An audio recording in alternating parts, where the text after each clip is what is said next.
ও, চিন্তা করতেছিলাম সময়টা ভালো না,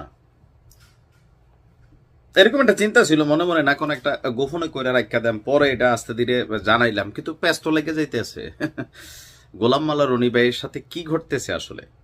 তবে ওই ভুলটা ওই দিনই হয়েছে যেদিন সাংবাদিক ইলিয়াসের সাথে একটা পাঙ্গা হইয়া গেছিল। হুম, পরিস্থিতি কোন পর্যায়ে গেছে, গোলাম মাওলা রনি সাহেব নিশ্চয়ই এই ভিডিওটার একটা জবাব দিবেন। তবে আমি যে ভিডিও করতেছি এই ভিডিও না, সাংবাদিক ইলিয়াস কয়েক ঘন্টা আগে একটা পোস্ট দিছেন গোলাম মাওলা রনিকে নিয়ে, যদিও তিনি তাকে নাম বিকৃত করে ডাকেন গোলাম ময়লা রনি। গোলাম মাওলা রনির অর্থ একটা, গোলাম ময়লা রনির অর্থ আরেকটা। তো সাংবাদিক ইলিয়াসের নমুনা তো বোঝেনি, যারে ধরেন তার 14 গোষ্ঠী অথবা ইজ্জত মান সম্মান যা আছে সবকিছু